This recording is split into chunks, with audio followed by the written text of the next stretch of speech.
Hello बेटा, हम lesson कर रहे हैं +2 क्लास अपना इंडिगो। हमने इसमें पढ़ा था कि जो गांधी जी हैं उन्हें पहले जज की तरफ से बुलाया जाता है कोर्ट में, लेकिन उसके बाद जब इतने सारे किसान गांधी जी के साथ हो जाते हैं तब उन्हें देखकर जज डर जाता है और उन्हें रिहा कर देता है कि हम बाद में फैसला सुनाएंगे, बहुत दिन बाद, मतलब किसी भी टाइम हम सुना सकते हैं अपने आप, और गांधी जी को रिहा कर देते हैं। तब गांधी जी अपने वकील दोस्तों से पूछते हैं कि मैं जेल में चला जाता तो तुम लोग क्या करते मेरे जाने के बाद, मतलब आगे क्या करते। तो कहते हैं कि हमें क्या करना था, हमें तो कोई बताने वाला नहीं होता, तो हम अपने अपने घर चले जाते।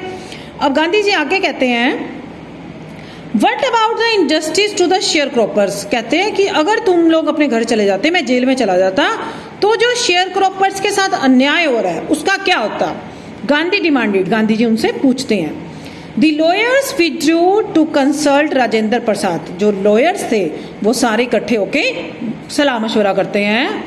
Rajendra Prasad has recorded the upshot of their consultations. Rajendra Prasad जो है सारी बातें सुनने के बाद एक नतीजे पर पहुंचते हैं। दे थॉट, वो सोच, कहते हैं among themself that Gandhi was totally a stranger. वो मतलब आपस में कहते हैं कि गांधी जी तो बिल्कुल अजनबी थे।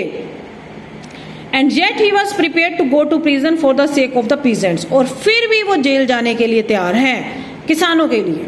ठीक है, किसानों के लिए वो जेल जाने के लिए तैयार है। और किसान कौन थे? गांधी जी के तो कुछ नहीं लगते थे, गांधी जी को जानते भी नहीं थे। और ये लोग जो उसी जगह के रहने वाले हैं, if they on the other hand, और दूसरी तरफ क्या है, being not only residents of the adjoining district, ये लोग जो हैं उस डिस्ट्रिक्ट के रहने वाले हैं, but also those who claim to have serve these peasants, और ये भी क्लेम करते हैं कि हम इन पीजेंट्स का सर्व करते हैं, मतलब पीजेंट्स के केस लड़ते हैं, जो भी है उस जगह के हैं। शुड गो होम, हम क्या करें कि हम घर चले जाएंगे। एक आदमी जो इतनी दूर से पीजेंट्स की हेल्प करने आया है वो तो जेल जाने को तैयार है, और हम लोग जो यहीं रहते हैं वो क्या कह रहे हैं कि हम घर चले जाएंगे।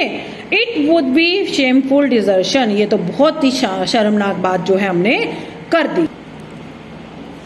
दे accordingly went back to Gandhi. अब वो सारे गांधी जी के पास आते हैं एंड टोल्ड हिम, और उन्हें बताते हैं they were ready to follow him into jail, कि हम लोग भी जेल जाने के लिए तैयार हैं।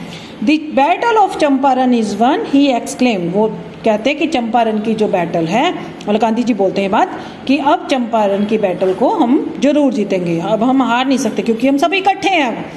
Then he took a piece of paper, उसके बाद गांधी जी एक पीस ऑफ पेपर लेते हैं, मतलब कागज का टुकड़ा लेते हैं, and divided the group into pairs, और ग्रुप्स डिवाइड कर देते हैं, ठीक है, थोड़े थोड़े लोगों के नाम, and put down the order in which each pair was to court arrest, और उसमें लिख देते हैं कि पहले कौन अरेस्ट होगा, फिर कौन सा पेयर अरेस्ट होगा, फिर कौन सा होगा, क्योंकि गांधी जी को भी उन्होंने रिहा नहीं किया, सिर्फ ये कहा है कि फैसला जो है बाद में सुनाया जाएगा। क्या फैसला होता है ये नहीं पता, कि वो रिहा करते हैं गांधी जी को या जेल में डालते हैं, क्या सजा देते हैं, कितने साल की, जो भी है। तो गांधी जी जो है एक पेपर लेते हैं और उसमें ग्रुप्स डिवाइड करते हैं कि 5 लोग इस तब सबसे पहले अरेस्ट होंगे, फिर 5, जो भी जितने भी उन्होंने बनाए हैं, तो इस तरह से पेयर्स बनाते हैं उन्हें अरेस्ट होने का, और उस पर नाम लिखते हैं कि ये जाके अरेस्ट हो जाएगा, ये जाके अरेस्ट हो जाएगा।